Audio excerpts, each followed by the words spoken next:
Good morning. My name is Bernice and I am a senior phase and FET educator teaching English to level 10s and grade 10 at Evolve Online School. And this is my learning hack.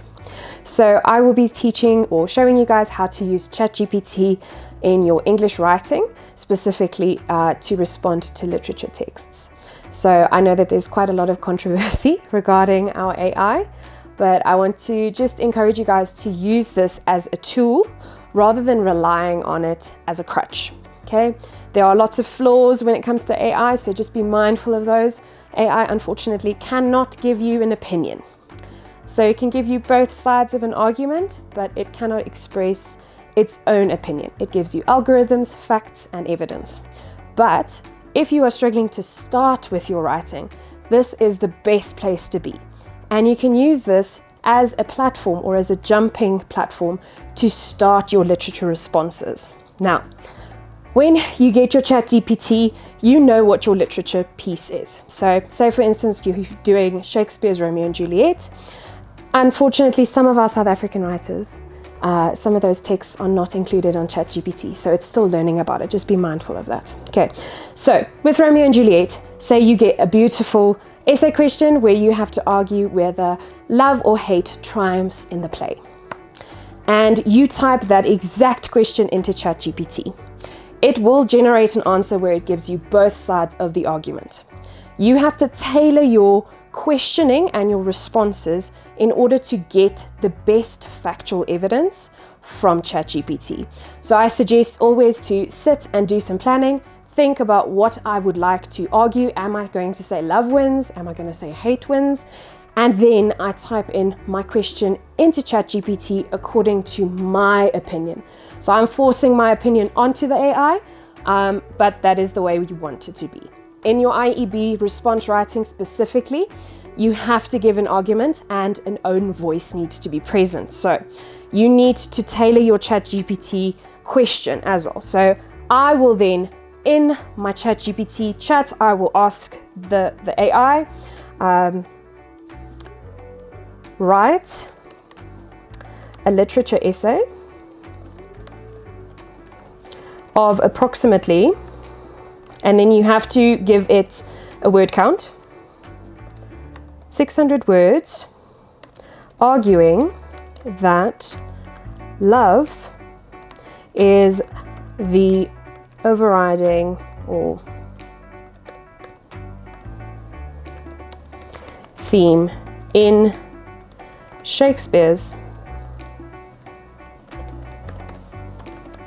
Romeo and Juliet. Be sure to embed quotes in the response.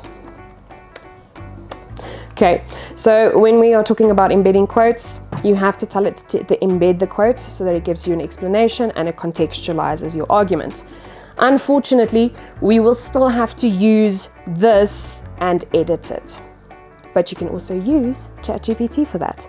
So say for instance, you're one of those people and you know that spelling is not your strong suit, you can take your entire essay, upload it into ChatGPT and ask it to correct the grammar.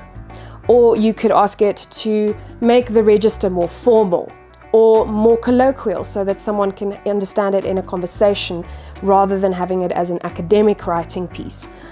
For people doing research, you can also use ChatGPT for rewording certain statements and helping you to just align it with your specific argument. And if you're struggling to find the words, ChatGPT will have the words for you. So you'll see here we have a beautiful essay. It's given us 3 paragraphs and it's given us some of the overriding themes in terms of love. But if we were to take this very same essay and evaluate it according to our IEB literature essay rubric, we'll see that there are some gaps that you will need to edit. But as a stepping stone and a starting point for literature essay, because I know that I myself, I'm also guilty of this. As soon as I start writing, I get writer's block. I don't know where to start. I don't know which steps to take first. This is the perfect first step to just starting off. getting your planning ready. And then you can basically take on a teacher role and edit and then fix what needs to be fixed by looking at your ChatGPT essay and then comparing your rubric that will be used for marking. So I do encourage that you guys do explore. There's also another AI on Bing that's apparently better, but you'll have to download the app onto your actual device. So you won't be able to just do it on a browser. So if you have an iPad or any other device like that, you can just download the AI for Bing, and then you can just chat with it and even have an argument and discussion with it, which is really enlightening and helps you a lot in all of your subject areas, not just English. Thank you so much.